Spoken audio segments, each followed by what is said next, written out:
Hey guys, and welcome to another episode of my Hardcore Ironman series. I know I have not made an episode in a long time. It's actually been probably 25 days, and the main reason for that is because I did have that vacation right after I uploaded that episode, and then when I got back, I didn't have an episode ready, so I had to go and do the actual progress, and because I was gone, I had to, keep up with YouTube and then back with school, so it was kind of hard to get this stuff all done, but I finally did get it, so I'm sorry for the long wait, but I hope that it should be worth it for you guys. And I can tell you right now that this episode is a ton of levels. Like, there's gonna be so many levels in this episode, and there's gonna be a lot of montages to go through as well. I feel like I get better and better every episode in terms of like how much progress I do. Like last episode, I did get tons of progress, but I feel like in this episode, I topped that, and I got even more progress onto my account than I did last episode.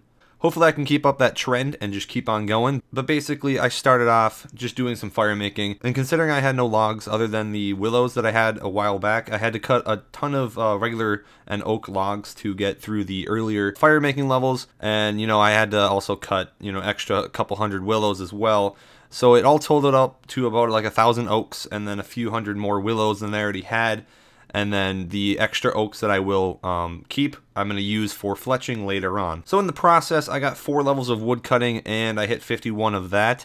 And throughout this entire time, I hit the 45 fire making as well, which was my goal at the time, so pretty nice there. Another reason why I hit the 45 fire making is so whenever I get maple logs, I can start fire making them right away. And the main way I'm going to get the maples later is when I get to the kingdom quest or whatever, which is actually one of my main goals starting in the next few episodes, but you guys will see when that starts to happen. But yeah, there you go. Now I got my fire making up to a decent level, and yeah, so after all that grinding, I was at 799 total, so I quickly got to the 14 farming for an extra level and got to the 800 milestone. So sweet. I started this episode with 759 so far, and I'm already at 41 total levels. Pretty epic. After that, I did a couple quick daily challenges, one of which got me an agility level, and I turned them both in, which got me an additional 2 agility levels as well as a farming level. So I really need to start doing these daily challenges more often. They're very good experience, and if you're an Ironman, I definitely recommend doing them. Now it was time to knock out some quests. The first one on my list was the Nature Spirit, because I needed it to do the Haunted Mine quest for, like, the Solve Amulet and very good strength experience. But that quest was very tedious because you had to, like, run around a lot because you had to get the Silver Sickle and all that kind of stuff. But other than that, it was pretty, just straight up a easy quest, I guess. And I finished it in about 25 minutes, and I got to 42 crafting and 41 defense. So not too bad, another 2 levels there. And considering I needed a little bit more crafting experience, I did the Gunner's Ground quest, which is a very easy free-to-play quest, which replaced the Romeo and Juliet quest, and I just finished that pretty quickly. And I mainly just did it for the quest points, because I'm definitely going to need a lot of quest points whenever I go for Wild Gothic Sleeps way in the future, but it's good to just get these easy quests out of the way as well. And the last quest I was planning on doing that day was Haunted Mine for the awesome strength experience and the Solve Amulet.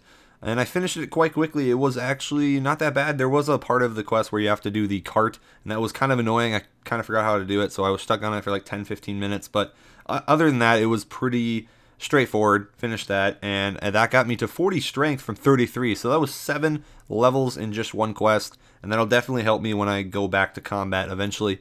And that Solve Amulet will be a good, replacement for the Slayer Helm while I don't have it for ghost tasks and all those other undead tasks. It gives me like a 12.5% DPS increase or something like that, so it is worth to use when I'm doing those tasks. And because the overarching goal of this episode was to get the 1000 total level, my first step into getting that, I started fletching because it was level 1. I never even did it yet on the series.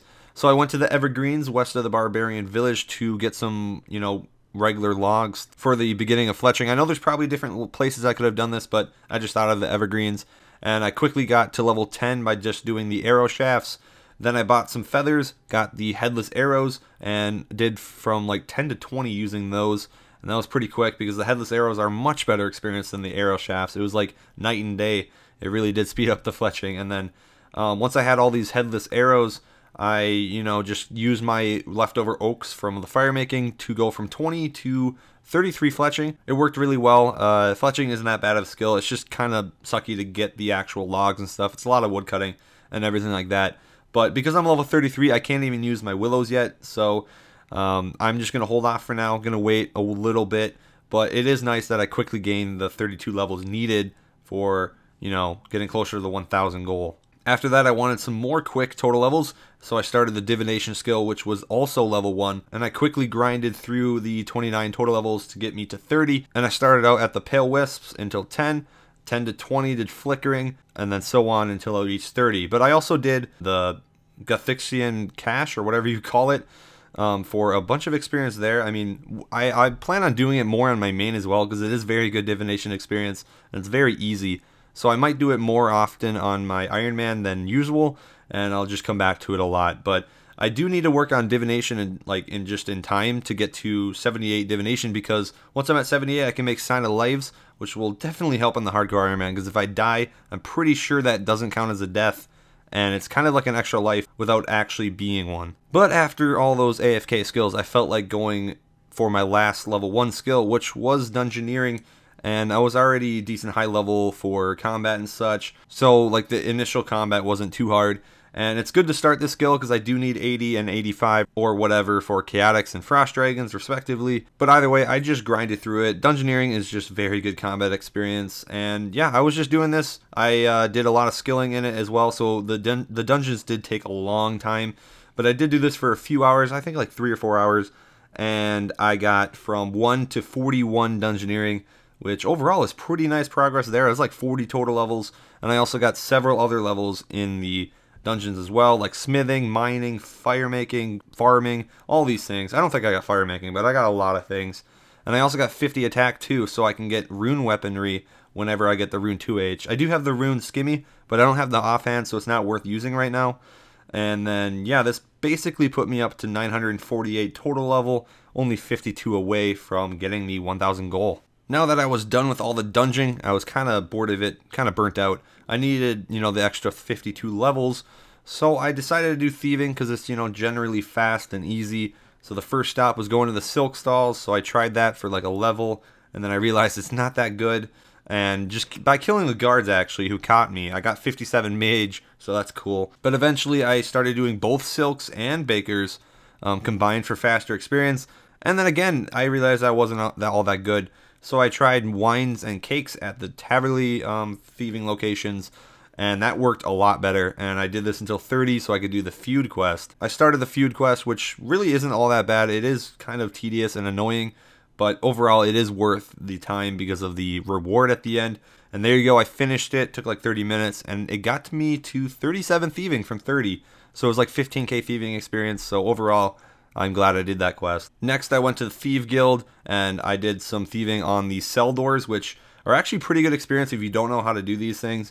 You just, thieve them, and there are also the other 3 that you need lockpicks for, but I do not have them, and they're very hard to get in an Ironman, and I was going to go for them eventually, but basically each door is 210 experience, there's 3 per world, and you just do all 3, and then hop, and then repeat. So I did that until 42. So after I hit 42, I was ready to do the capers to expand the Thieving Guild, and that'll help me with extra experience and more options for training. So I quickly finished the first caper, not even that bad, and then I went to do the second one. This involved a lot of pickpocketing in general. I had to pickpocket like ham members, men and women, master farmers, warriors, all these things, and I finished that. And throughout that thing, I got 44 thieving at the end of it. But along with that, I also got a lot of raw supplies, which include like maple logs, teak logs, nature runes, and raw fish. So it's definitely worth it to do this if you do not have those raw materials. And it's very easy requirement. All you need is 41 thieving, and it takes like 20 minutes. I would definitely recommend this if you need like maple logs or teak logs or anything like that. Now, from the second caper, I could buy the lockpicks, which would allow me to open the 3 more doors in the guild, like right next to the other ones. And these give an additional 70 experience per. So now I had 6 doors per world, and I also had 3 chests that were good as well. So I just did this over and over from 44 to 50. Didn't take that long. And then at the end, I turned in my hanky points, which gave me another 2,700 experience. And then with the higher thieving, I can now do these more higher level quests. And I'm very close to the 53 thieving requirement for Desert Treasure. After all that stuff, I'm at 975 total, so very, very close. So I felt Hunter is a low skill for me. I might as well do that, even though it's very, very slow at the beginning, in my opinion, because you only can do like one trap. But I basically started from level 14, I believe. I went to 19 hunting the birds in the desert and also those desert devils or whatever they're called. So that took a long time. It really did. But, you know, it was 5 total levels right there. And then I also got 33 prayer from burying the bones as well. And then from 19 to 27, I did tropical wagtails, which also were very slow until I got the 2 traps. But, you know, in general, Hunter's very bad pre-level 29 because the swamp lizards are much better for training and they're going to be very useful for summoning later on. But now that I'm 27, I can do more of the butterflies in the Big Chinchompa minigame, so I worked on some daily challenges while waiting for the start of the first game. And the first one of those being the Divination challenge, I had to collect 100 memories, and then after that I had to do 250 pure essence mining. So from each of those I got 31 Divination and 34 mining. So now I could do the minigame, and the first one I got to really late. I only got from 27 to 29 Hunter, which was kind of disappointing, but you know, still 2 levels. And then I did turn in the last 2 daily challenges for what I did, and it got me an extra 2 Divination and 2 mining levels. So now we're at 997 total levels, so very close to the end. And I went to Dungeon to finish it off. I didn't really want to do Hunter again. And I did a quick C6 floor, got 22 herb lore, 18 farming, and 38 smithing. And that gave me 1,001 total. So yes, I finally got the 1,000 total. I reached my goal this episode. And then finishing the dungeon also gave me a dungeon level as well. After the dungeon, I went and bought the extra life. If you didn't know, once you're at 1,000 total, you can buy an extra life for your Ironman. And that way, if you die, you won't turn into a regular Ironman. You'll keep your hardcore for at least one more time. And then at level 1,600 total, I can buy another one. So this will just give me extra security whenever I go for high level stuff. But basically, I'm just really happy that I reached it. And as you guys can see, this is the end. I went from 759 total to 1,002. That's pretty awesome progress, guys. Next episode will definitely be a lot more combat. It'll be basically a Slayer episode because I need a lot of combat. There has been a lot of progress in this episode. I hope you enjoyed it. I'll see you guys in the next one, which should be not too long from now. I will try to play my Ironman a lot more starting now. But yeah, guys, I hope you enjoyed the series so far. I'll see you guys in the next one. Have a good day.